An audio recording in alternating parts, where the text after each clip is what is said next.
Assalamualaikum warahmatullahi wabarakatuh.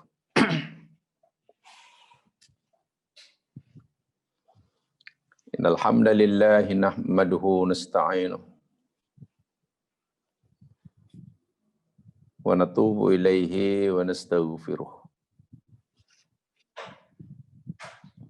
Wa na'udzu billahi min syururi anfusina wa min sayyiati a'malina. May yahdihillahu fala mudilla lahu wa may yudlil fala hadiya lahu.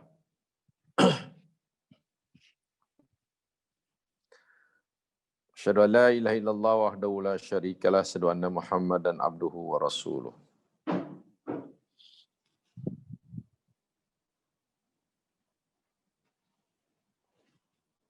Allahumma salli ala Muhammad wa ala ali Muhammad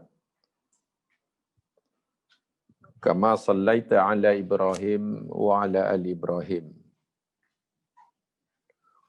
wa barik ala Muhammad wa ala ali Muhammad kama barakta ala Ibrahim wa ala ali Ibrahim fil alamin innaka Hamidum Majid. Assalamu alayka ya Rasulullah. Bismillahilladzi la yadurru masmi syai'un fil ardi wala fis sama' wa huwas sami'ul alim. Bismillahilladzi la yadurru masmi syai'un fil ardi wala fis sama'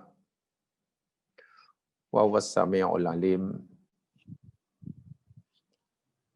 Bismillahilladzi la yadurru masmi syai'un fil ardi wala fis sama' wa huwas sami'ul alim.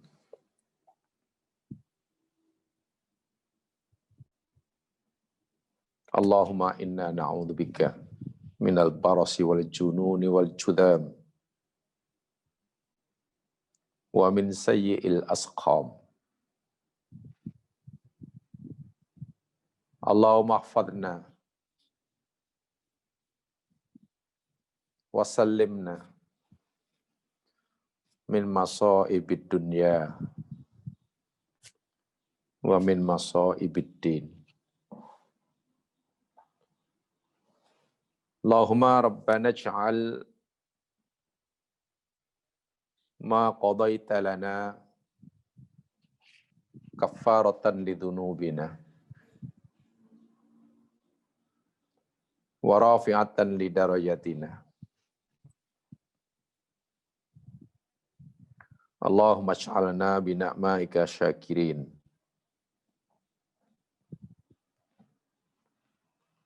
wa li balaika sabirin wa li qadaika radin. Allahumma bika asbahna wa bika amsayna wa bika nahya wa bika namut wa ilaikan nusyur. Allahumma amin.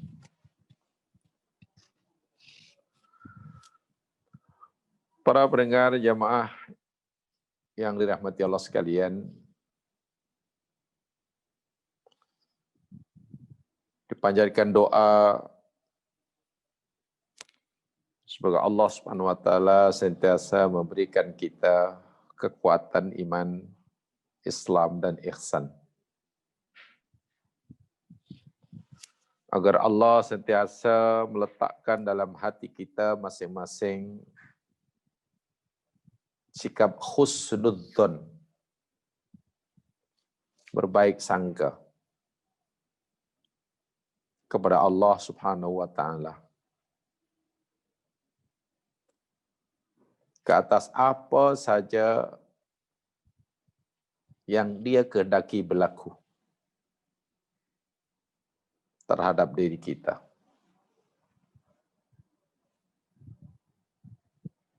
Kita wajib meyakini bahwa Allah Subhanahu wa taala Maha Adil, Maha bijaksana, Maha mengetahui. Dan dengan sifat-sifatnya yang sempurna, jauh daripada kekurangan, maka mustahil bagi Allah melakukan kesilapan dalam menciptakan apa yang Dia kehendaki.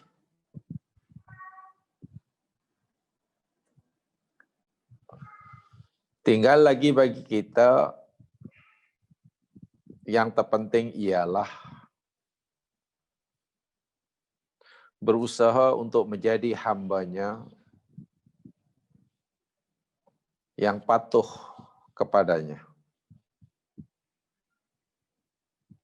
Karena itu memang tugas yang Dia bebankan kepada kita.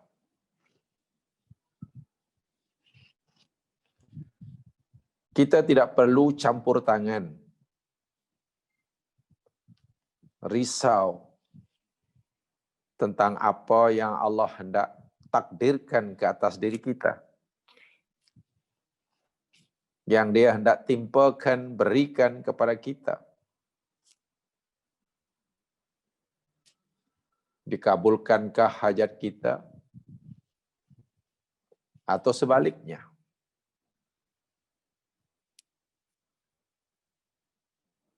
Diberikankah permohonan kita? Atau sebaliknya?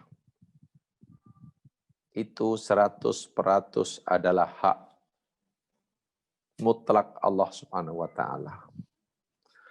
Tugas kita memastikan bahwa apa yang kita lakukan, yang kita jalin dalam kehidupan sesuai dengan kehendak-Nya. Ringkas kata, berusaha bersungguh-sungguh untuk menjadi hamba-Nya yang dicintai dan diridhoi-Nya. Kalaupun kita boleh khawatir dan takut, dan itu memang mesti, maka khawatirlah kita, takutlah kita, jika kita gagal melaksanakan apa yang Dia minta daripada kita. Bukan khawatir dan bukan takut jika kita gagal mendapatkan apa yang kita minta darinya.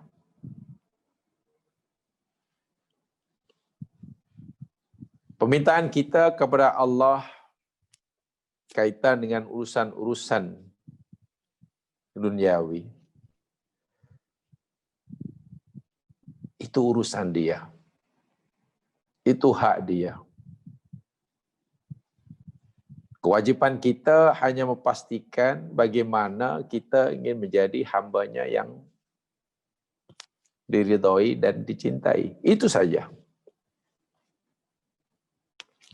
Sebab bila Allah telah meridhoi kita, mencintai kita, apapun yang Dia kehendaki buat kita, itu adalah yang terbaik buat kita. Sama ada ketika Dia memberikan apa yang kita minta,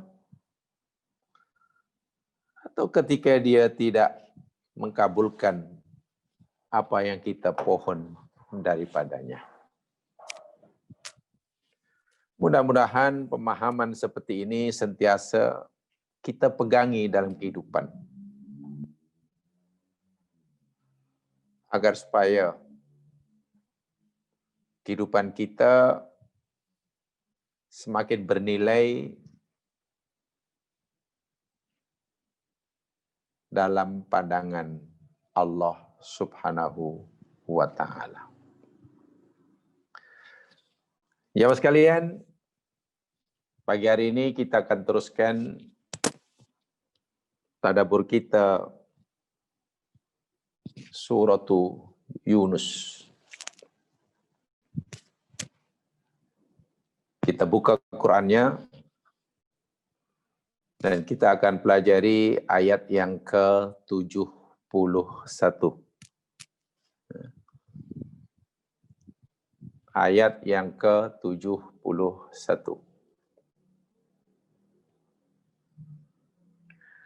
A'udzu billahi minasy syaithanir rajim. Watslu 'alaihim naba'a Nuh idh qala liqaumihi ya qaumi in kana kabura 'alaikum maqami wa tazkiri bi ayatillah fa'ala Allahi tawakkalt fa'ajmi'u amrakum wa syuraka'akum thumma la yakun amrukum 'alaikum ghummah thumma qdu ilayya wa la tunzirun. Watlu dan bacakan oleh engkau wahai Muhammad alaihim ke atas mereka, umatmu, kaum kamu, khasnya kafir musyrik Makkah. Naba'a Nuhin akan perhabaran cerita kisah Nabi Nuh. Idh qala liqaumihi, ketika dia Nuh berkata kepada kaumnya, ya qaumi, wahai kaumku, in kana kabura alaikum maqami, jika adalah ianya terasa berat atas kamu maqami, kedudukanku, atau masa aku tinggal bersama kamu. Nanti dijelaskan. Wa tadhkiri, dan terasa berat atas kamu peringatanku, yakni kepada kamu bi ayatillah, dengan ayat Allah. Lalu kamu tidak puas hati dan kamu akan menyerang aku. Kamu akan hingga peringkat 6 membunuh aku. Apa yang aku boleh buat? Fa'alallahi tawakkaltu. Maka ke atas Allah lah aku bertawakal. Fa'ajmi'u amrakum wa syuraka'akum. Kumpulkan oleh kamu urusan kamu. Bila kamu ada rancangan pelbagai, himpunkan rancangan itu. Satukan tenaga kamu. Mungkin kamu ada macam-macam plan, ada plan A, plan B, plan C, sila. Ini gagal, gunakan ini gagal, gunakan ini. Wa syuraka'akum, dan sekutu-sekutu kamu. Dan bila kamu sudah yakin mempunyai kekuatan yang cukup untuk membinasakan diriku, tsumma la yakun amrukum 'alaikum ghummah. Kemudian janganlah ada urusan kamu itu 'alaikum, atas kamu, ghummah, tertutup, selimut, tak payah sembunyi-sembunyi. Terang-terangan sahaja. Tak payah senyap-senyap. Tsumma qdu ilayya, kemudian lakukan saja. Laksanakan saja, timpakan saja. Ilayya, pada aku. Wala tunzirun, dan jangan kamu memberikan aku tangguh. Janganlah kamu berikan aku tempoh. Tak perlu ditangguh. Jamaah sekalian, sebelumnya saya ingin sampaikan beberapa kalimat yang ada dalam ayat ini. Dahulu kita telah pelajari dalam ayat-ayat sebelumnya kalimah tala yatlu tilawah berbeza dengan makna qara'a yaqra'u qira'ah, walaupun terjemahan Melayunya sama. Jadi saya tidak mengulangi secara detail, saya ingin menyampaikan tala yatlu tilawah itu yang pertama, objeknya sesuatu yang pasti benar. Tala yatlu tilawah, objeknya pasti benar. Wahyu lah. Sehingga bila Allah perintahkan Nabi dengan firman utslu, bacakan, apa yang nak disampaikan itu 100% benar. Datang daripada Allah Subhanahu wa ta'ala. Kedua, yakni kalimah naba. Nabaun diartikan berita atau perkhabaran. Tidak salah. Tapi nabaun sebenarnya maksudnya yakni huwa al-khabarul ham alladhi yalfitu dhihna wa huwa al-amru dhahir al-wadih. Naba ialah al-khabarul ham, perkhabaran yang amat penting. Penting. Yang mesti diperhatikan oleh setiap hati manusia.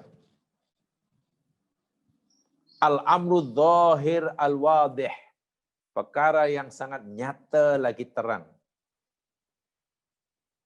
Artinya, bila Allah berfirman dengan kalimah naba, amma yatasa'alun anin naba'il azim, kita sebagai mukhatab, kita sebagai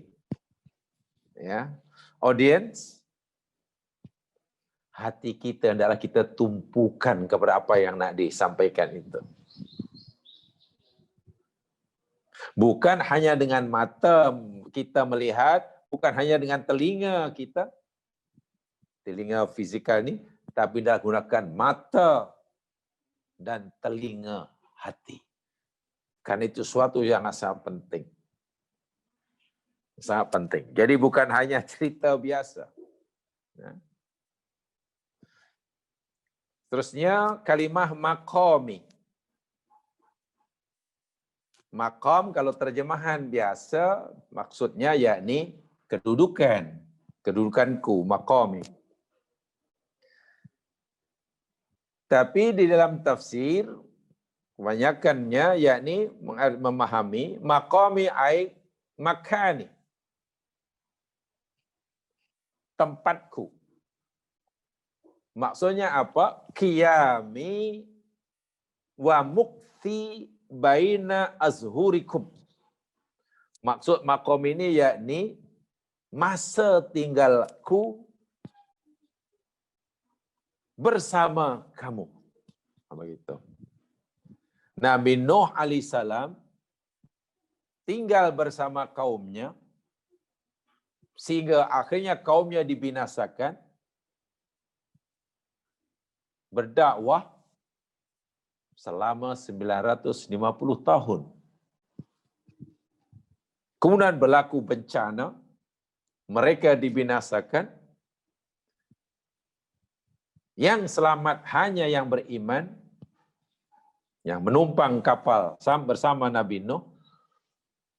Dan selepas itu Nabi Nuh masih juga menjadi rasul bagi kaumnya yang selamat, yang semuanya baik-baik belaka selama 50 tahun lagi. Jadi 1000 tahun semuanya. Dalam 1000 tahun itu hanya 50 tahun terakhir saja yang Nabi Nuh menjadi nabi, boleh dikatakan tidak ada cabaran, tidak ada susah, kerana semua umatnya baik-baik belaka, yakni umat Nabi Nuh yang beriman, yang selamat bersama Nabi Nuh kapal itu. Adapun selama 950 tahun, susahnya luar biasa. Jadi Nabi Nuh beritahu, maqam di sini maknanya keberadaanku, masa tinggal aku bersama kamu yang lama itu. Yang lama itu. Itu maksudnya. Kemudian ada kalimah kaburo. Ada kalimah kaburo. Kabir. Jamaah sekalian, kaburo ini bolehlah makna asalnya beras, besar. Tapi kaburo juga bermakna berat. Contoh ketika Allah berfirman tentang salat yang khusyuk. Ista'inu bis-sabri was-shalah wa inna lakabiratun illa al-khasir. Salat itu kabir. Adakah kabirah? Itu apakah maknanya besar? Dari segi saiz tentu tidak. Berat. Jadi maksudnya beginilah kalau dalam bahasa kasar. Wahai kaumku, bilalah keberadaan aku bersama kamu selama 950 tahun. Aku terus berdakwah dan kamu makin marah, makin tarah, makin tak selesa, makin terasa berat. Bukan makin ringan mereka mendengar, merespon dakwah Nabi Nuh, tapi makin berat. Jadi mereka fikir, Nuh ini sudah menjadi-jadi ini. Makin lama, makin menyusahkan kita. Nah, kalaulah kamu rasa begitu kedudukan aku di sini. Dan juga yang membuat kamu makin berat, yakni peringatanku kepada kamu dengan ayat-ayat Allah. Kamu makin tak selesa, kamu makin marah, kamu makin, begitulah. Bahasa anak mudanya, kamu makin bengkak kepada aku.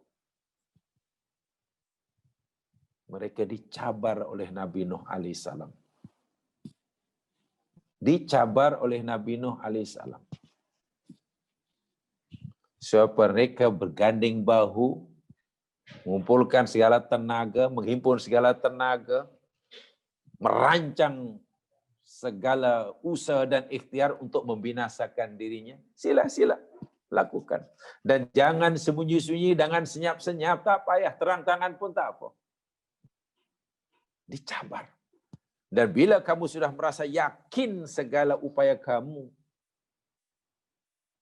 cukup kuat, dan kamu yakin boleh membinasakan aku karena kamu fikir aku hanya menyusahkan hidup kamu, lakukan saja. Dan aku tidak boleh melawan kamu karena kamu sangat kuat, jumlah kamu sangat ramai. Tapi aku punya senjata, tawakkaltu 'ala Allah. Aku hanya bersandar kepada Dia yang mengutus aku. Kepada Dia yang mengutus aku, yakni Allah Subhanahu wa ta'ala.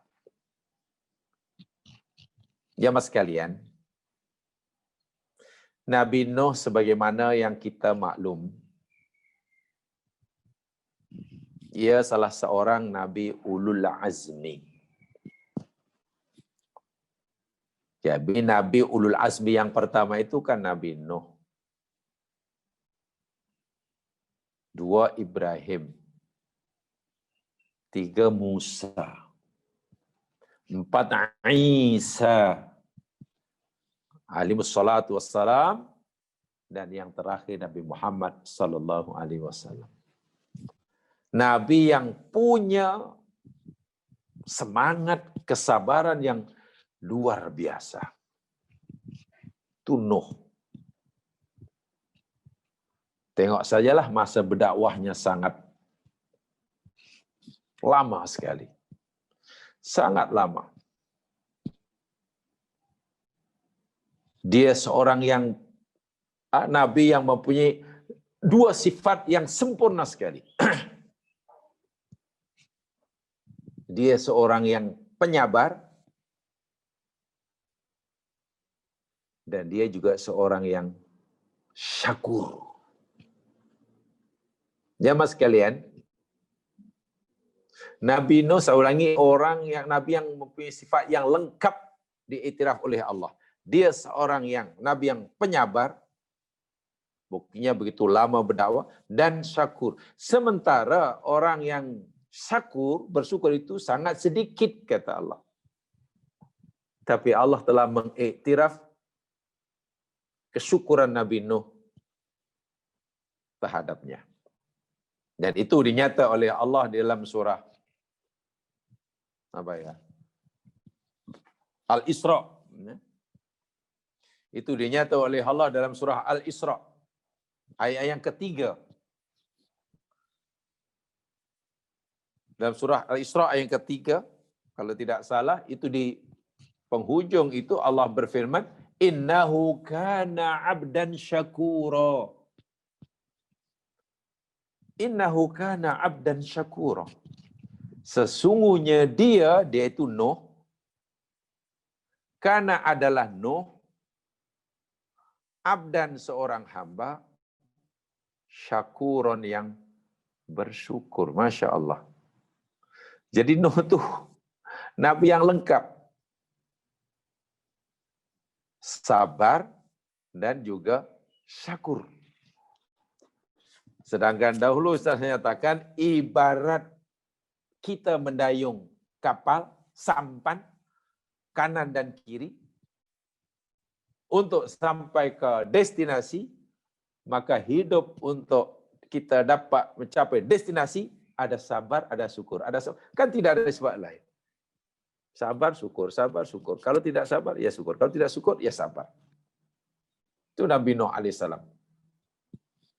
Orang yang sangat hebat. Artinya bukan hebat, ini bermakna Nabi Nuh sangat dekat sekali hubungannya dengan Allah Subhanahu wa taala. Dia seorang nabi, itu betul. Pastilah dekat hubungannya dengan Allah Subhanahu wa taala. Ayat ini atau kisah ini Allah perintahkan nabinya sallallahu alaihi wasallam untuk membacakan semula kepada kaumnya.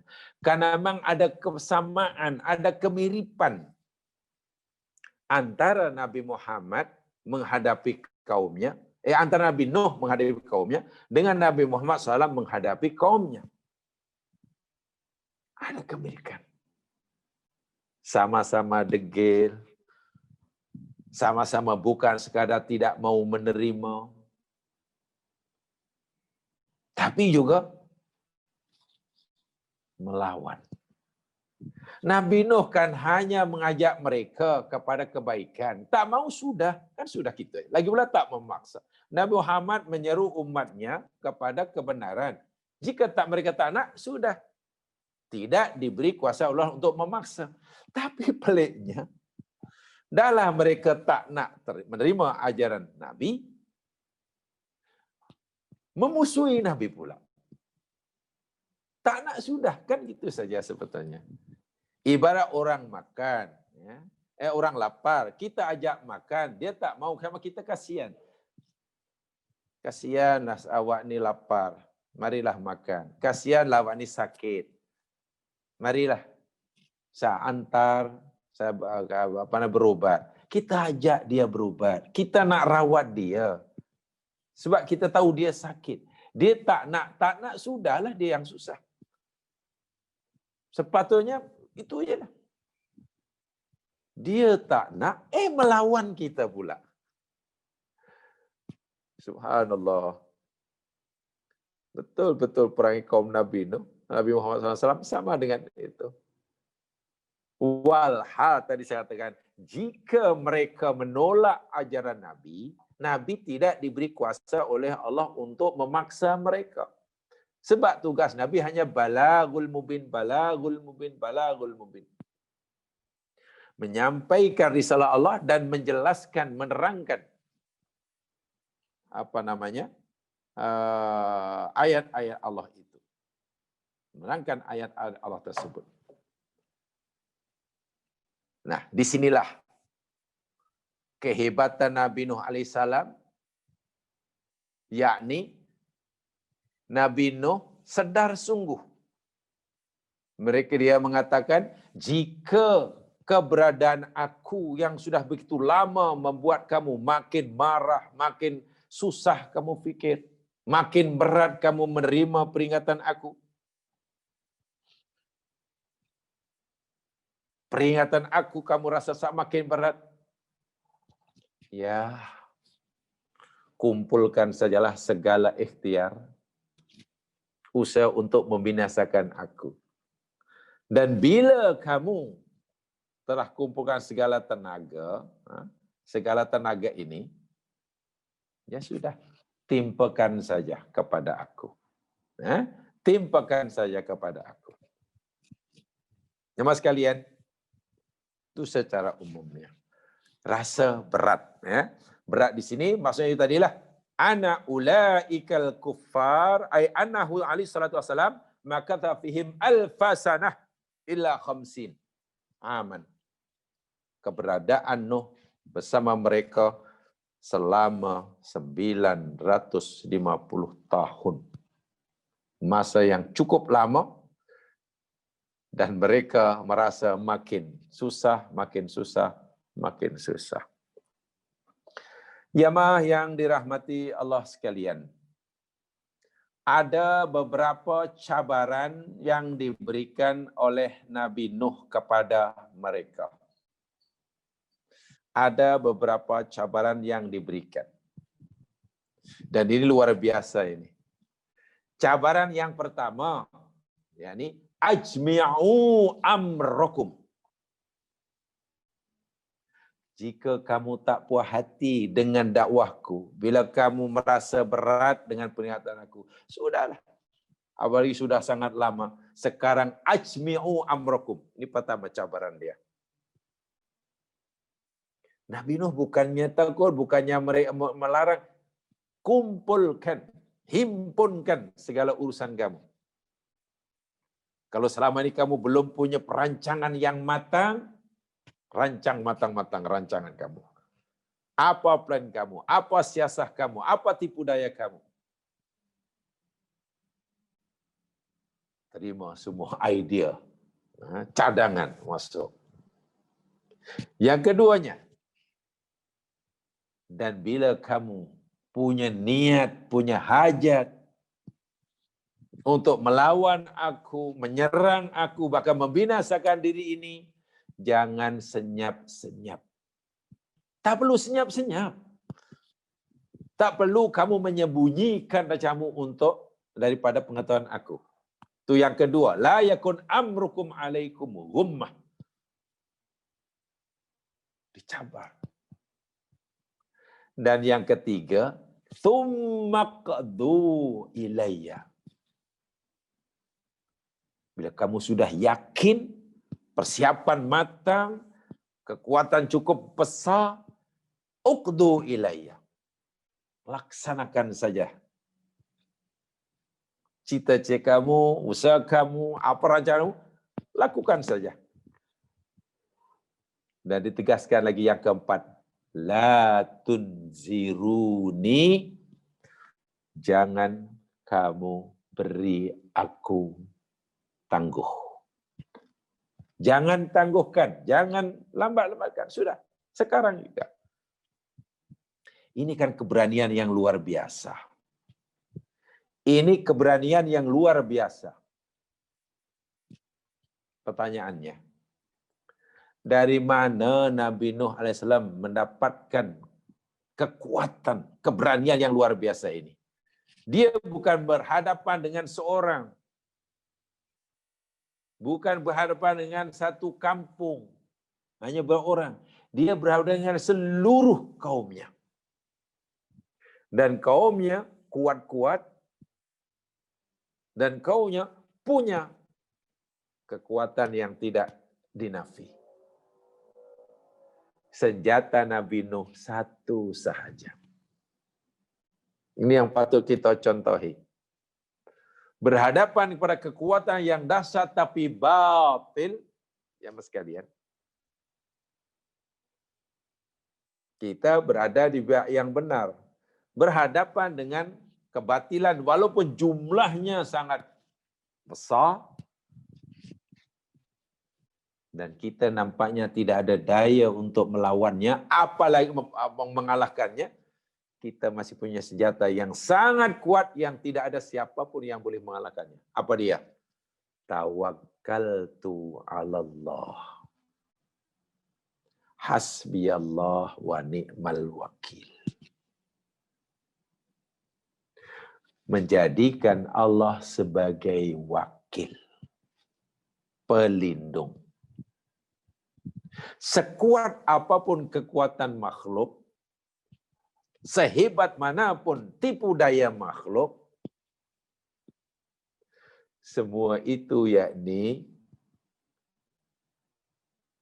di dalam pengetahuan Allah. Tidak ada artinya bila berhadapan dengan Allah yang Maha Al-Qawi. Keyakinan seseorang menyandarkan harapan hanya kepada Allah, itulah kekuatan yang sebenar-benarnya. Tawakkaltu 'alallah. Dan menariknya dalam ayat ini dibalik, 'alallahi tawakkaltu. Fa'alallahi tawakkaltu. Susunan biasa, tawakkaltu wa tawakkaltu 'alallah. Kenapa 'alallahi dahulu dibalik? Ini namanya takhsis. Maknanya aku tidak punya tempat bergantung. Jika seluruh dunia memusuhi aku, ingin menjahanamkan diriku, aku tidak punya bergantung siapa-siapa. Dan aku tidak akan bergantung pada siapa saja. Kecuali dia. Kecuali dia. Dialah yang akan melindungi diriku. Dialah yang akan menentukan sama ada usaha kamu itu dikehendaki berjaya atau sebaliknya. Dialah yang menentukan sama ada diriku ini dapat kamu binasakan atau sebaliknya. Keyakinan seperti ini memang tidak mudah, ya Mas kan. Tawakal itu seperti itu. Tapi apakah Nabi Nuh tidak melakukan apa usaha? Tetap saja berikhtiar.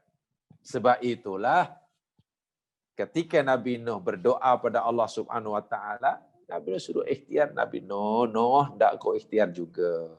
Macam mana ya Allah ikhtiarnya? Buat kapal dulu Nuh. Karena Allah tahu bagaimana hendak menghancurkan mereka. Mereka tidak sedar akan dihancurkan oleh Allah Subhanahu wa taala. Disuruh buat kapal. Susah payah itu buat ini. Nah, itu cerita yang panjang sekali. Yang mah boleh baca sendiri dalam kisah sirahnya. Yang ini sampai sini, ini pengajarannya. Tawakal. Menjadikan Allah sebagai pelindung. Dan bila orang sudah bertawakal kepada Allah, jangan sekali-kali masih ada keraguan. Jangan sekali-kali kita masih ada macam mana ya nanti, tapi macam mana tidak boleh lagi. Hati mesti tenang sebelum, semasa dan selepas tawakal. Hati mesti ridha ketika menyerahkan segala keputusan, nasibnya kepada kehendak Allah semasa, sebelum, semasa dan selepas tawakal.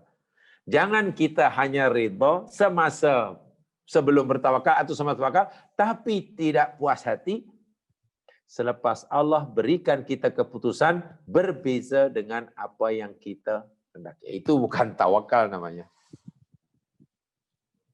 Kita sakit ingin berubat, kita sakit dan kita usaha-usaha lalu kita akan pada Allah. Biar Allah sendiri menentukannya. Hati lapang. Masa itu. Tapi selepas tiba keputusan Allah, dan Allah pula bagi kita keputusan berbeza dengan keinginan kita, hati kita kecewa. Tahukah kita batal 100% daripada awal. Setelah Allah turunkan qadaknya. Begitu Allah turunkan qadak keputusannya, dan ternyata keputusan yang Allah berikan tidak sama dengan yang kita kehendaki, kemudian kita kecewa, batal. Ya, tawakal kita batal. Semua Nabi mengalami ini ya mas sekalian. Nabi Ibrahim, coba. Apa yang boleh dilakukan oleh Nabi Ibrahim? Apa yang boleh dilakukan oleh Nabi Ibrahim ketika dia dibakar oleh Namrus? Apa yang boleh dilakukan? Tak ada. Macam mana apa yang boleh dilakukan oleh Ibrahim untuk menyelamatkan dirinya ketika dicampakkan oleh Namrus dan tentunya di dalam api? Kan tidak boleh melakukan apa-apa. Tak ada yang boleh dilakukan. Tapi dia ingin selamat. Bagaimana cara selamatnya? Yaitu tawakal tu Allah. Dia baca hasbiyallah wa ni'mal wakil. Hasbiyallah wa ni'mal wakil. Yang mencukupi diri ini adalah Allah. Dan dia adalah sebaik-baik pelindung. Jamaah rahimakumullah, kalau kita bicara ayat ini dari segi tafsir bahasanya memang sangat dalam sekali. Tapi itulah, ya, mungkin memang saya berharap ya, jamaah belajarilah kaidah-kaidah bahasa Arab mungkin di kelas-kelas lain supaya nanti akan lebih memahami setiap ayat yang kita baca. Kerana terus terang ayat ini bila kita tafsirkan dari segi susunan kalimatnya, sangat dalam sekali. Mempunyai nilai balaghah yang sangat tinggi. Di sana ada kinayah, di sana ada isti'arah, di sana ada luar biasalah. Ya contohlah di dalam ayat itu, yang satu contoh sajalah. Ya. Yakni watadhkiri bi ayatillah.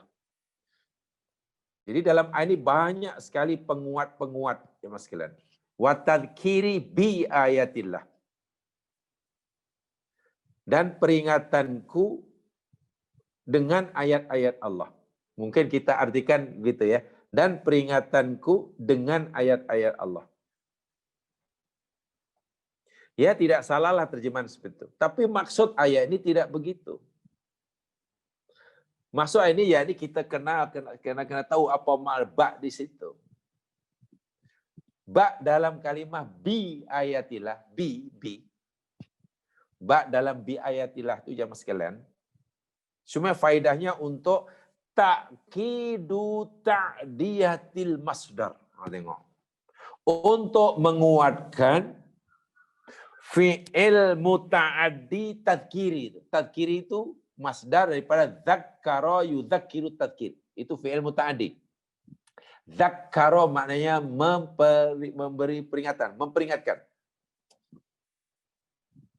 Lalu mengutamakan pada ya tadhkiri, maknanya peringatanku, pemberian peringatanku. Itu sudah muta'addi. Jadi aku memberikan peringatan, tazkiri. Siapa objeknya? Objeknya tentulah kaumnya, orang.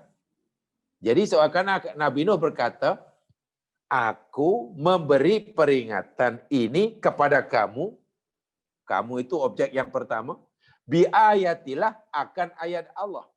Gitu. Isi peringatan itu ayat Allah, itu objek yang kedua. Kamu, dan di sini dihadzafkan, itu yang pertama. Sebab itu, ba itu untuk memberi penguatan yang lebih kuat lagi. Dipanggil ta'kidut ta'diyatil masdar. Untuk maf'ul yang kedua. Yang kedua. Dan ini banyak sekali. Banyak sekali. Saya nak bagi satu contoh banyak. Di dalam surah Ibrahim ayat 5. Coba ini dari segi bahasa ya. Coba terus teranglah. Kalau apa yang saya sampaikan tadi sebenarnya belum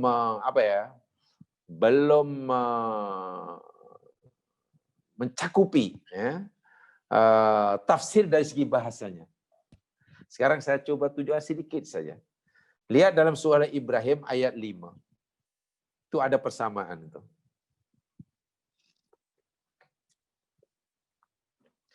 Di situ Allah Subhanahu wa taala berfirman, "Wa dzakkirhum bi ayyamillahi." Wa dzakkirhum bi ayyamillahi. Zakir ini maknanya beri peringatan. Ya. Beri peringatan oleh engkau. Ada fi'il, ada fa'il, ada verb, ada subjek. Subjeknya engkau, zakir. Objeknya hum. Hum itu objek yang pertama. Objek yang kedua, sebab zakir ini ada dua objek, dua maf'ul bi. Objek yang kedua yakni ayyamillah. Kemudian ditambah dengan ba. Ba itu sebagai penguat. Walhal, ini walhal nih ya. Jika sekiranya tidak ada ba, dari segi bahasa, dah betul dah. Dzakirhum ayyamallah. Betul. Dzakirhum ayyamallah. Muhammad beri peringatan. Itu sudah ada fi'il, ada fa'il. Dzakir itu jumlah fi'liyah. Ya, verbnya ada, subnya ada. Maf'ul binya hum. Akan mereka. Itu objek pertama. Objek kedua, ayyamillah. Hari-hari Allah maknanya hari-hari kemenangan nikmat-nikmat Allah. Jika sekiranya tidak ada ba pun, dari si bahasa sudah betul. Tapi kenapa ditambah dengan ba? Ba itu fungsinya untuk ta'kidut ta'diyah tadi saya katakan, menguatkan fi'il dzakir itu. Maksudnya apa?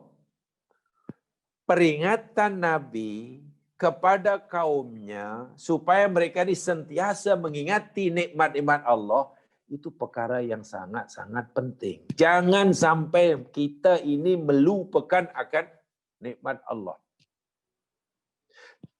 Kalau boleh dikatakan, dari sekian banyak perkara dalam hidup ini, yang paling patut, paling mesti, paling wajib kita mengingati adalah nikmat Allah. Ya. Saya ulangi. Itulah maksudnya. Sesuatu yang paling penting dalam hidup, yang wajib kita selalu ingat dan tak boleh lupa, nikmat Allah. Karena jumlahnya tidak terkira. Musibah sedikit saja, jemaah sekalian. Kesusahan hidup ini hanya sedikit dan sekejap. Sakit itu hanya sekejap. Jika orang umurnya kata 70 tahun, agaknya berapa tahun dia sakit. Campur-campurlah. Demam sehari, hari itu masuk 3 hari, kemudian 1 bulan, kemudian 1. Campur-campurlah. Kalau jika orang tu umurnya 70 tahun, kan sakitnya hanya beberapa bulan. Jika umurnya 70 tahun, berapa bulan susahnya. Tapi manusia ini pelik. Dia melihat, mengingati kesusahannya dan tidak pernah mengingati kesenangannya, nikmat Allah. Wah, Allah menegur dengan kesusahan ini hanya sekejap dan sedikit. Orang yang sentiasa mengingati nikmat Allah, dia akan menjadi orang yang paling bersyukur. Dan orang yang mengingati Allah akan menjadi orang bersyukur, dia melihat amalnya itu terlalu sedikit. Jadi kalau katakanlah dia beramal, amal, lalu coba terlintas, amal aku ni dah banyak rupa-rupanya ni. Aku ni dah kira okey ni sedekah aku ni. Aku kira okey ni mengaji aku ni. Tiba-tiba amalan yang pada mulanya terasa besar dan banyak, bila kita faham, kita lihat nikmat Allah yang sangat besar, amal itu tiba-tiba menjadi kurang lagi. Menjadi tidak ada artinya. Sehingga orang beramal, niatnya yakni ingin. Kalau boleh mengimbangilah nikmat Allah, walaupun tidak mungkin. Dan itu yang dirasakan oleh Rasulullah. Yang diajarkan oleh Nabi. Pada malam hari sembahyang sunat bukan wajib. Hingga tumitnya bengkak. Orang lain tak buat. Ummul Mukminin Aisyah radhiyallahu anha rasa pelik dan heran.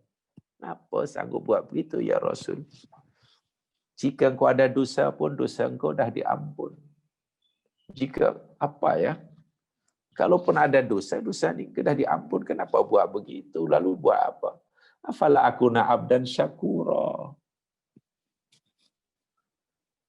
Tak bolehkah aku jadi hamba yang bersyukur? Aku ni belum menjadi hamba Allah yang bersyukur. Ibarat nikmat Allah tu sebesar ini, ibadahku hanya setakat ini. Itu akan menjadi orang yang ikhlas dalam beribadah. Ini namanya penguat. Ya. Jadi tadi tadhkiri bi ayatillah. Artinya apa? Dari sekian banyak peringatan yang disampaikan oleh Nabi Nuh, yang disampaikan oleh para nabi, bahkan kalau perlu, dari sekian banyak peringatan yang patut, yang wajib kita sampaikan, yang paling penting, ayatullah. Kita boleh peringatkanlah budak tu, nak, awak kotor, baju apa namanya, kotor, basuhlah. Kan sudah kita ingatkan suruh basuh. Nak, dah pukul berapa ni? Pergilah, pergi sekolah. Kita ingatkan. Nak, ini makanan dah sejuk, umpamanya. Cepatlah makan. Itu peringatan ya. Tapi dari sekian banyak peringatan yang patut kita sampaikan kepada orang lain, yang paling penting dan tidak boleh tidak, apa itu? Ayatullah. Itulah maksudnya. Bukan peringatan yang lain tidak penting. Peringatan umpamanya ini, umpamanya, ingat kalau rumah sekarang ini, ya, pastikanlah sentiasa cuci tangan. Cuci tangan, elok-elok, pakai sabun kalau perlu, sekali cuci sampailah 2 minit. Jangan lupa pakai tutup muka, face mask kena pakai. Jaga jarak, physical distancing kenanya. Itu peringatan bagus. Jangan keluar rumah kecuali ada keperluan yang mustahil dibenarkan. Itu bagus. Itu peringatan tu. Itu peringatan. Bila awak memandu kereta, hati-hati patuhi had laju. Had laju hanya 80, 100, 100. Itu bagus, itu peringatan. Tapi tahukah ikut ayat ini? Dari sekian banyak peringatan yang patut disampaikan orang lain adalah ayat-ayat Allah. Jemaah sekalian, kalau orang mengabaikan peringatan KKM, kalau orang mengabaikan peringatan KKM, apa? KKM ya, Kementerian Kesehatan ya, Kementerian Kesehatan. Tak pakai penutup muka, face mask, tak jaga jarak, lalu kena COVID-19. Kalaulah peringatan dilanggar, ya sakitlah. Bila peringatan dikatalah had laju, jangan, tidak boleh had laju, yakni 100 km sejam, lalu pecut, dilanggar, bahaya. Bahayanya apa? Mungkin aksiden, cedera, mungkin mati. Yang tadi, bila bilang sakit, masuk hospital, ICU. Itu bila peringatan-peringatan tadi dilanggar, pasti ada risikonya. Risikonya apa? Sakit. Risikonya apa? Aksiden. Risikonya apa? Rugi. Risikonya apa? Gagal pemeriksaan. Jika peringatan itu tidak diambil kira. Tapi tahukah kita? Jika peringatan itu berupa ayatillah.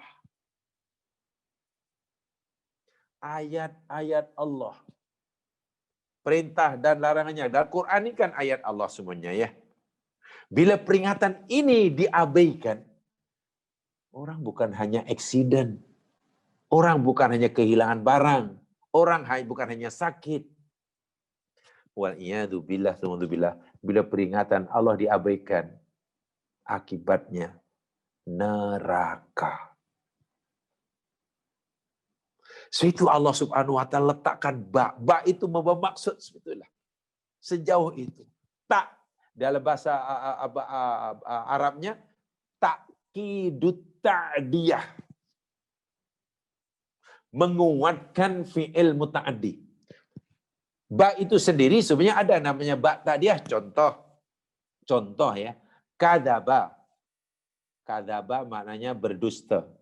Bila saya tambah dengan ba menjadi kadzababi, mendustakan, itu namanya ba ta'diyah saja.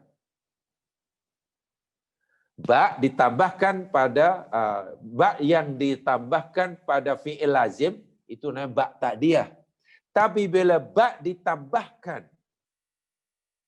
pada fi'il muta'addi itu bukan untuk ta'diyah. Itu sudah menjadi takkid. Satu di antaranya ada makna lain taksir. Paham ya? Jadi saya ulangi. Tazkiri bi ayat itu ada ba itu berat sekali. Tadi saya katakan kalau dalam surah Ibrahim tadi, kalaupun ada sesuatu yang patut kita ingati, dari sekian banyak sesuatu, kita ingat itu, kita ingat ini, kita ingat rumah, kita ingat nomor handphone kawan, kontak number kawan, kita ingat nama orang, kita ingat macam-macam lah. Hari perjanjian, janji kita ingat, boleh, dan itu bagus.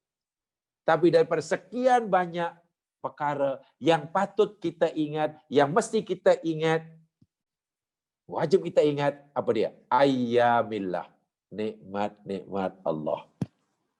Lupa alamat rumah kawan paling-paling sesat. Itu saja.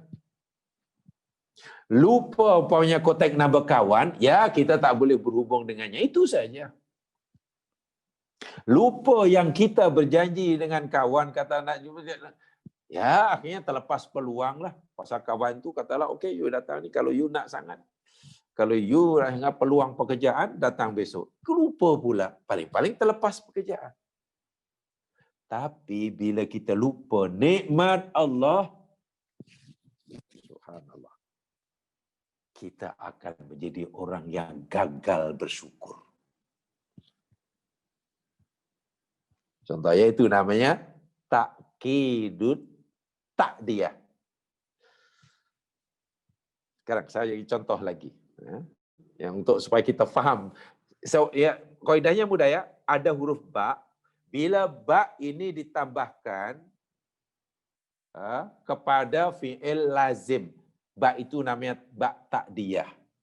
Sekarang bila ba itu ditambahkan pada fi'il muta'addi, itu namanya menjadi takkidut ta'diyah. Satu di antara maknanya. Ada makna yang lain namanya taktir. Banyak. Ya, contohlah umpamanya kadzaba itu mendustakan, tambah dengan ba. Banyak mendustakan pun boleh, tapi juga makna takkid. Contoh yang lain. Coba jemaah lihat dalam surah Al-Maidah ayat 6. Al-Maidah ayat 6. Ini saya coba jelaskan.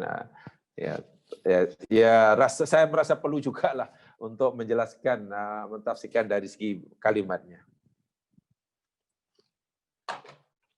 Jadi mentafsirkan ayat berdasarkan kosa ayat itu sendiri. Ini yang selalu saya sampaikan, mungkin jamaah perasan. Tafsir yang saya sampaikan, ini saya sering kali merujuk pada tafsir yang mentafsirkan ayat satunya berdasarkan berpadukan kosakata yang ada dalam ayat itu. Sebab pemilihan kosakata dalam Al-Quran ini, Masya Allah, luar biasa. Sehingga semua orang Islam yakin Quran itu kan mukjizat. Kan mukjizat. Di dalam surah Al-Ma'idah ayat yang ke-6, ayatnya panjang, tapi saya bacakan yang berkenaan sahaja. Jadi berkaitan ayat wudhu kan, dan tayamum itu. Di dalam surah Al-Ma'idah ayat 6 itu ada firman Allah, ada tak kalimat wamsahu bi ru'usikum. Ada ya? Wamsahu bi ru'usikum. Coba underline itu saja. Tak payah yang banyak-banyak. Wamsahu bi ru'usikum. Wamsahu dan sapu oleh kamu bi ru'usikum dengan kepala kamu. Baik, saya nak jelaskan makna ba. Ba ini jamaah sekalian memang menjadi ikhtilaf di kalangan ulama. Di kalangan ulama berbeza pendapat tentang makna ba di sini. Dan makna ba di sini. Dan perbezaan pendapat itu akan memberikan kesan, pengaruh, akibat mereka berbeza pendapat dari segi hukumnya. Ayat ini ayat wudu. Allah suruh salah satu daripada cara wudu, yakni wamsahu biru'usikum, menyapu kepala. Ya bukan rambut ya. Ru'us itu kepala, bukan rambut. Artinya orang tu tak ada rambut, kata ada rambut, ya tetap kepalanya. Bukan kalau tak ada rambut tak payah sapu, tak boleh. Kalau rambut panjang sehingga rambutnya menyapu kepala, itu dan tak payah. Ba itu baik, ada ba itu ba tambahan, ba zaidah. Apalah, kalau ba zaidah maknanya sapulah kepala kamu, gitu sajalah. Sapu kepala kamu. Ada yang memahami ba itu namanya ba litab'id. Litab'id. Tab itu sebahagian. Jadi kalau ba sebagian maknanya sapu oleh kamu sebagian kepala kamu. Jadi berwudu hanya menyapu sebagian kepala sudah sah. Kalau ba itu diartikan sebahagian. Tadi ba tambahan. Kalau ba tambahan ya kena seluruh kepala. Yang ketiga, ba itu juga dikatakan sebagai ba ilsaq. Ilsaq itu maknanya melekat.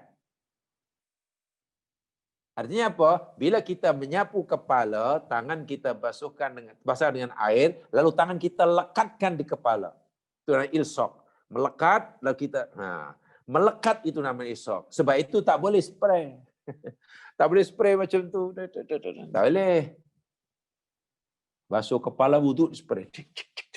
Sapu bi melekat.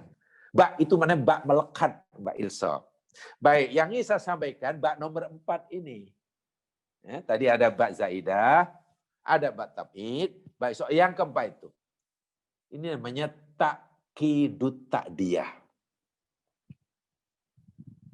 Ta'kidut ta'diyah. Apa maksudnya? Masaha yamsahu itu jamaah sekalian, itu sudah fi'il muta'addin. Menyapu, mengusap, itu kan pasti ada yang kena usap. Nah, fi'il muta'addi lah. Ya.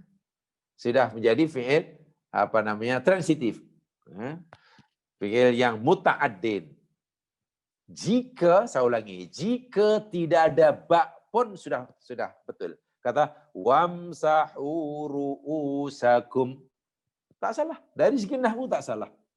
Wamsahu ru'usakum. Dan sapu oleh kamu akan kepala kamu. Sudah. Tak perlu ada tambahan ba. Kenapa ada ba?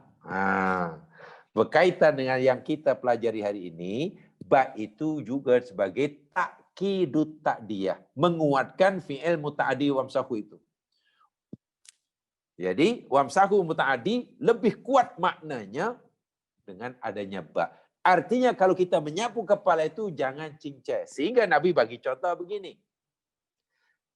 Di tapak tangan, dibasahkan, diletakkan di depan, dilekatkan, ke belakang macam tu. Nampak ya?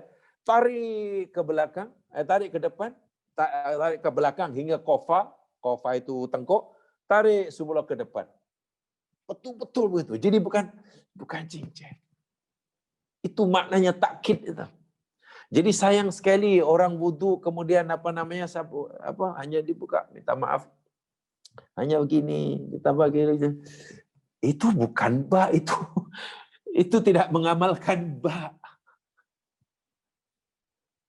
Itu tidak mengamalkan ba. Ba itu mana untuk takkid. Kuat. Jadi betul-betul menyapunya itu, bukan cincang. Itulah maksudnya. So, faham ya? Jadi itulah bahasa Al-Quran. Bahasa Al-Quran. Jadi kalau tidak difahami dengan bahasa aslinya, ya mungkin kita tidak akan nampak benar-benar seperti itu. Jadi saya ulangi kembali pada ayat. Tazkiri bi ayati, ba itu bukan hanya ba tambahan biasa dan bukan ba ta'diyah, karena tazkiri itu yakni daripada zakkara zakiru dah jadi fi'il muta'addin. Lalu apa tujuan dia? Untuk menguatkan. Artinya dari sekian banyak peringatanku yang aku sampaikan pada kamu, wahai kaumku, yang paling mustahak, yang paling wajib, yang paling mesti kamu dengarkan, yakni ayat-ayat Allah. Itu maknanya. Juga boleh diartikan karena tazkir itu sudah menjadi fi'il muta'addid, ditambah ba, namanya ba taksir yang kita dah sampaikan tadi. Taksir itu maknanya banyak. Sehingga maksud ayat ini, aku sudah banyak sekali memperingatkan kamu dengan ayat-ayat Allah. Artinya ayat Allah itu hendaklah disampaikan sebagai peringatan bukan sekali dua, tapi banyak kali. Nikmat-nikmat Allah bukan sekadar kita mesti mengingatinya, tapi hendaklah banyak mengingatinya. Macam itulah, banyak mengingatinya. So faham ya? Itu makna ba di situ. Jadi sangat penting. Ayatullah. Ayatullah ay dalailu fadlihi alaihim. Dalailu wahdaniyatihim. Bukti-bukti kurnia Allah atas mereka, bukti-bukti keesaan Allah terhadap mereka, bukti-bukti rububiyahnya, hak-hak uluhiyahnya. Itu perkara yang sangat-sangat penting. Sangat-sangat penting. Ya, dalam hidup itu yang paling musa peringatan. Peringatan yang lain baik. Peringatan yang lain, saya kata tadi, peringatan supaya jaga jarak sekadar itu baik sekali. Tapi saya ulangi, jika ada orang melanggar, paling-paling risikonya sakit, itu saja. Ada saya di jalan raya, had laju sekian. Bila dilanggar, ya paling-paling risikonya aksiden. Tapi bila peringatan Allah, ayatilah yang diabaikan. Wal'iyadzubillah, tsuma'adzubillah. Akibatnya neraka. Sebab ya? Nah, kemudian tadi fa'ajmu amrakum tadi. Isma'ul amri dikumpulkan. Ay al-azmu ala fi'li ba'da taraddud baina fi'lihi wa binaditihi. Madu ajmi'u itu yakni isma'ul amri dikumpulkan. Ini merupakan bahwasanya sebelumnya mereka ini bingung apa yang patut kita nak buat kepada Nuh ini. Nak buat ke tidak? Buat ini ke buat itu? Buat ini belum jelas. Taraddud. Masih ada kebimbangan, keraguan. Belum mendapatkan kepastian. Lalu Nabi Nuh kata, sekarang beginilah, jangan lama-lama menunggu masa. Jangan lama menghabiskan masa untuk bimbang, untuk tak tahu apa yang engkau nak lakukan pada ini. Ajmi'u. Kumpulkan. Bulatkan tekad. Kalau dalam bahasa mudah, bulatkan tekad. Al-azmu alal fi'li. Kamu mesti punya keazaman yang kuat, membulatkan tekad untuk melakukan tindakan. Tak payah ragu-ragu lagi. Ini cabaran yang luar biasa ini. Sebab jam'un itu lawannya kan tafrik. Jam itu lawannya tafrik. Dan kemudian itu tadilah waktu. amrokum, dan jangan tuh, itu semua adalah cabaran-cabaran yang luar biasa. Nah, kemudian ada rahasia yang berikutnya yang sampaikan, yakni kalimah ilah. Ya mas sekalian, di dalam ayat itu tummaqdu ilayya. Ada ya? Ilah. Tadi sebenarnya pada awalnya saya macam bercadang tidak menyampaikan sarhul mufradat, tapi saya pikir macam tidak puas, rasa tak puas, dan karena disitulah makna banyak yang boleh kita boleh menggali makna yang lebih banyak. Saya ulangi ya. Tafsir-tafsir yang terhadap sarhul mufradat, kita akan dapat menggali makna yang lebih banyak, begitulah. Tanpa itu ya mungkin ada juga pengajaran tapi belum cukup banyak. Tumakdu ilayya. Kenapa pakai ilah? Saya ulangi. Kenapa pakai ilah? Kenapa tidak pakai ala? Wal hal aja mas ya. Qadha ala. Itu lagi biasa akan digunakan wa qadha alayya. Uqdu alayya. Uqdu maknanya laksanakan, lakukanlah alayya, atas aku. Atas aku, bukan ala, bukan ilah. Kenapa di sini qadha yaqdi itu ya takdiyahnya dengan ilah, bukan dengan ala. Jamaah sekalian, digunakan ilah ini yakni makna iblaq wal isol. Bermakna iblaq itu menyampaikan, isol itu sampai.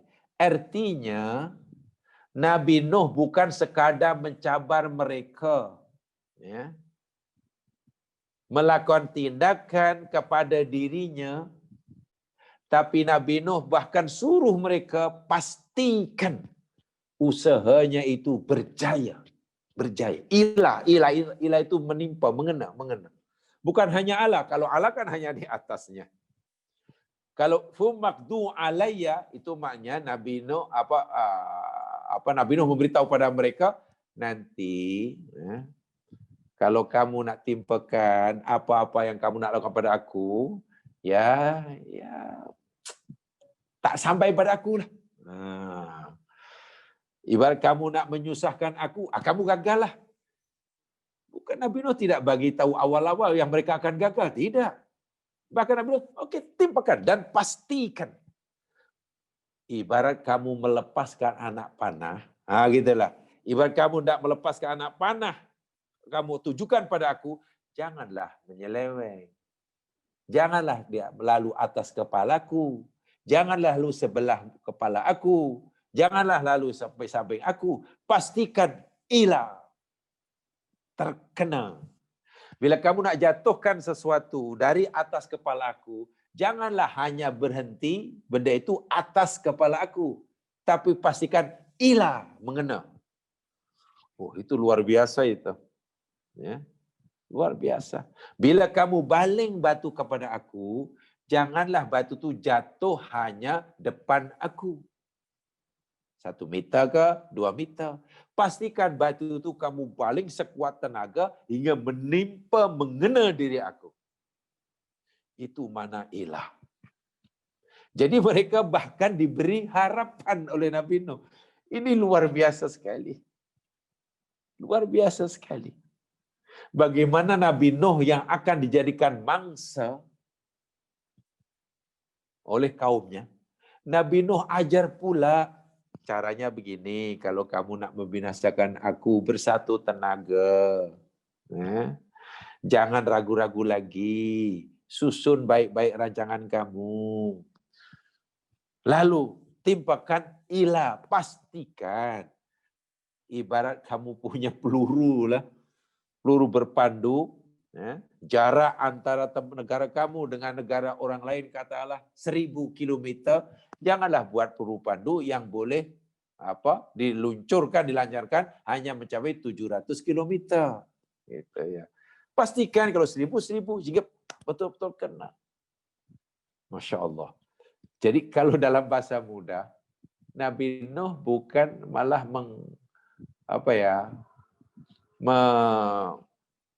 membuat mereka pesimistik, tidak, tapi buat mereka optimistik, bagi harapan. Bagi harapan. Itu makna ilah. Coba ilah itu yakni maknanya qada'un bitanfid. Qada'un fid. Dalam istilah usul fiqh namanya dalam istilah ulama fiqh namanya al-qada'ul fi'li. Al-qada'ul fi'li. Begini jamaah sekalian ya. Kalau kita buat sesuatu perintah agama, Allah kata umpamanya aqimus shalah. Lalu kita dirikan sholat. Tapi sholat kita tidak mencapai matlamat. Bukan begitu. Qadha ilah itu mana? Allah suruh kita sholat dan sholat kita mencapai objektif. Begitulah. Allah suruh kita menyediakan kekuatan untuk menghadapi musuh. Lalu kita sudah buat persediaan. Tapi persediaan itu belum mencukupi matlamat. Maka kita belum qadha ilah. Baru qadha ala. Allah suruh kita berpuasa. Ramadan. Kita pun berpuasa. Tapi puasa kita belum mencapai matlamat yang ditetapkan. Itu baru qadha ala. Kita baru melaksanakan. Gitulah. Sedangkan yang dimasukkan mesti al-qada'ut tanfidi atau qada'ul fi'li. Bukan sekadar buat, yang penting buat, tapi buat hingga mencapai matlamat. Bukan sekadar melepaskan anak panah, tapi mereka anak panah dan pastikan anak panah itu mengena sasaran. Subhanallah, ini luar biasa. Dan yang terakhir Nabi Nuh pula bagi cabaran mereka, wala tunzirun. Itu penguat lagi itu, ya. Wala tunziruni. Janganlah kamu menangguhkan. Tak perlu tunggu lama-lama. Tak perlu tunggu lama-lama. Tapi lagi-lagi, saya ulangi lagi sekali, Nabi Nuh menghadapi kekuatan yang tidak kecil ini daripada kaumnya. Nabi Nuh mendapatkan perlawanan pertentangan yang sangat dahsyat daripada kaumnya. Nabi Nuh menghadapinya hanya dengan satu senjata sahaja. Alallahi tawakkaltu. Inilah pengajaran yang patut kita pegangi. Tawakal ke atas Allah. Dan tawakal kepada Allah ini ya mestilah ianya memberikan rasa tenang, rasa aman, rasa ridho. Karena apa? Bila orang sudah bertawakal kepada Allah, ia ridho, ia sabar terhadap apa saja keputusan Allah yang nanti akan Allah kehendaki. Gitulah. Jangan hanya rasa puas hati jika selepas bertawakal pada Allah, jika keputusan Allah nanti sesuai dengan kehendak kita. Tapi bila keputusan Allah yang Allah kehendaki tidak sesuai dengan kemauan kita, kita tak puas hati. Tak boleh. Itu bukan tak tawakal. Ya, sia-sialah. Sia-sia. Ya, tawakul. Tapi lagi sekali, tidak bermakna bila orang sudah bertawakal, ia meninggalkan ikhtiar. Nabi Nuh kan disuruh ikhtiar. Benar Allah akan selamatkan Nabi Nuh. Tetapi Allah kan suruh dia ikhtiar. Kan buat kapal. Dan buat kapal masa itu bukannya mudah. Ya, maksudnya Nabi Nuh ini dipercaya orang pertama buat kapal. Kan susah tuh, orang pertama. Cari kayu, macam mana saiznya, macam mana. Dan kapal ini bukan sembarang kapal. Kapal yang paling selamat di dunia dalam sejarah kapal, yang paling selamat di dunia jadi kapal Nabi Nuh. Kapal-kapal sekarang walaupun dengan teknologi yang paling canggih, tidak ada jaminan keselamatan. Tapi kapanpun ada selain daripada Allah. Jadi susah. Itu ikhtiarnya, barulah tawakal. Nah, orang yang berikhtiar, gabung dengan tawakal, itu namanya tawakal. Orangnya dipanggil mutawakkil. Saya ulangi. Orang yang berikhtiar dan kesalahan itu kemudian menyerahkan segala usahanya kepada Allah, biar Allah yang menentukan keputusan, itu namanya mutawakkil. Ada tasdid. Mutawakkilun. Tapi orang yang tidak berikhtiar, tidak melakukan usaha ikhtiar, dan terus menyerahkan keputusannya kepada Allah, biar Allah sendiri memutuskanlah. Kalau jadi, jadilah. Kalau tidak, pulang. Tapi dia tak buat apa-apa, itu namanya orang mutawakil. Ada alif. Ya. Orang yang berikhtiar, menyerahkan segala keputusan kepada Allah, mutawakil. Tapi jika ia tidak ikhtiar, hanya duduk temonong begitu, lalu terserahkan pulang pada Allah, itu namanya mutawakil. Ada alif. Yang tadi mutawakkil. Ini kata Umar bin Khattab. Jadi bezanya hanya ada alif dan tidak. Bezanya hanya satu huruf. Ya. Mutawakkil. Tawakkul, tak mutawakkil. Mutawakkil. Nah, hanya 4 huruf. Itu yang betul. Mutawakil. Oh, mutawakil. Ada 5 huruf. Mutawakkil 5 huruf. Mutawakil 6 huruf. Bezanya antara bumi dan langit. Jadi jangan jadi orang mutawakil. Jadilah orang mutawakkil. Mutawakkil. Yang maknanya berserah. Al-istislam. Tawakal itu maknanya istislam, al-i'timad, at-tafwid. Itu dari segi bahasa. Berserah diri, bergantung harapan, bersandar, apa sajalah. Ibarat ada umpamanya naik bas, goyang, lalu kita pegang, buat pegang. Nah, itu namanya al-i'timad. Al-i'timatu 'ala al-ghairi li tasyiri amrin ma wa tafwidi idharul ajzi amamah. Tawakal dari bahasa ialah berserah diri dan bersandar kepada yang lain untuk memudahkan segala urusannya, karena menyadari akan kelemahan dirinya. Saya ulangi. Tawakal dari segi bahasanya, ini dari segi bahasa. Bersandar kepada orang lain. Bagi memudahkan segala urusannya, karena menyadari kelemahan dirinya. Saya ini ada urusan dan saya ini lemah, tak mampu nak melakukannya. Macam mana ya? Tak apalah, saya berharaplah orang itu menolong saya. Kita serahkan pada orang itu. Itu namanya tawakal. Nabi Nuh alaihissalam merasa dirinya lemah menghadapi musuhnya, umatnya yang ramai. Dan Nabi Nuh tidak mau menghadapi kesusahan. Maka Nabi Nuh serahkanlah kepada Allah. Bagaimana orang yang bertawakal mesti ada perasaan lemah. Merasa dirinya lemah, tidak berdaya. Semakin kuat perasaan lemah, maka semakin ikhlaslah insya Allah tawakalnya. Ya. Adapun dari segi istilah, ini ulama berbeza ya Mas Kiran ya. Dari segi istilah, tawakal ini berbeda.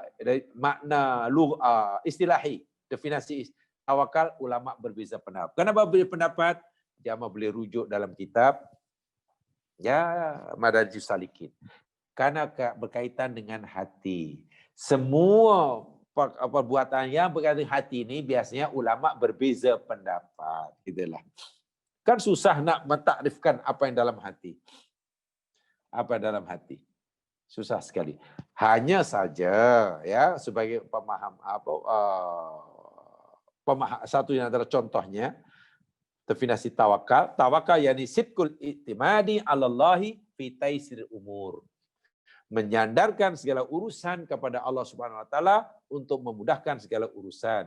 Wastijlabil masalih, untuk mendapatkan maslahat. Wa daf'il mudharid dunya wal akhirah, dan menolak mengelakkan madarat dunia dan akhirat. Sehingga fayakunul abdu wathiqan mimma indallah. Maka seorang hamba yang bertawakal wajib yakin dengan seyakin-yakinnya pada Allah Subhanahu wa taala. Ya isan mimma fi aidin nas, karena dia sudah berputus asa, sudah tidak ada harapan lagi kepada selain Allah. Ketika seseorang sudah putus harapan kepada selain Allah, maka dia mesti yakin hanya pada Allah. Berobat, suruh ikhtiar, di situ tak jadi, situ tak jadi, situ tak mau keadaan, macam mana? Jadi maknanya nak menjalankan ikhtiar sesuai dengan perintah Allah, semua dah tertutup, semua tak menjadi, ya sudah, serah kepada Allah Subhanahu wa taala. Baik, kemudian yang terakhir yang saya sampaikan, jemaah sekalian, tawakal ini terbagi menjadi dua. Pengajaran yang boleh kita ambil lagi, tawakal pada Allah ini ada dua macam. Kata Ibnul Qayyim Al-Jauziyah dalam kitabnya Al-Fawaid, bukan kata saya. Ibnul Qayyim Al-Jauziyah dalam kitabnya Al-Fawaid membagi tawakal itu menjadi dua.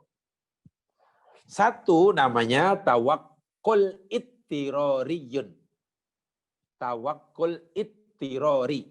Hamzah, alif, dot, to, ro. Alif, ro, ya.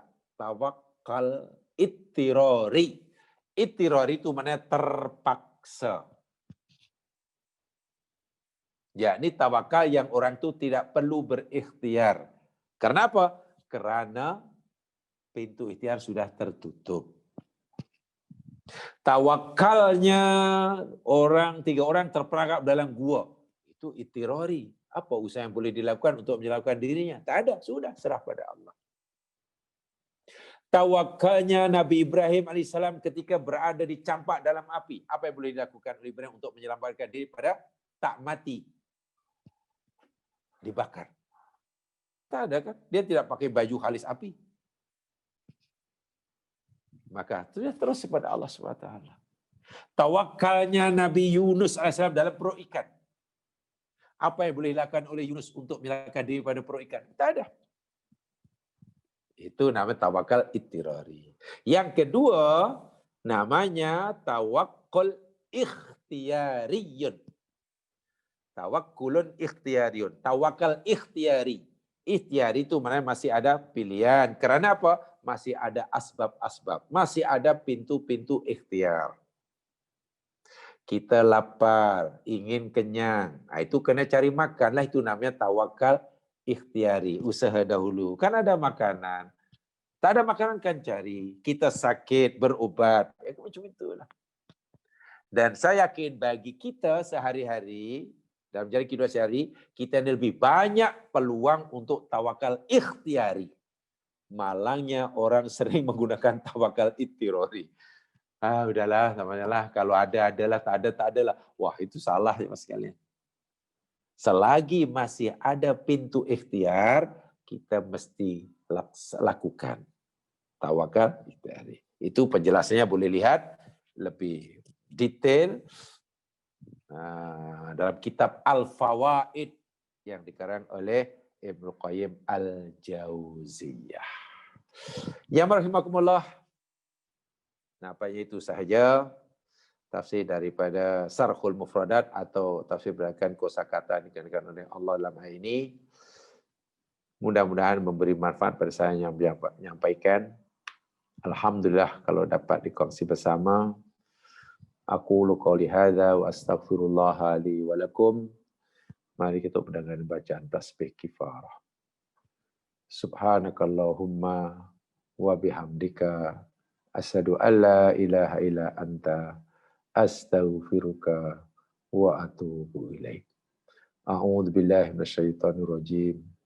Wal 'ashr. Innal insana lafi khusr illa alladzina amanu wa 'amilus shalihat wa tawassaw bil haqq wa tawassaw bis sabr. Assalamualaikum warahmatullahi wabarakatuh.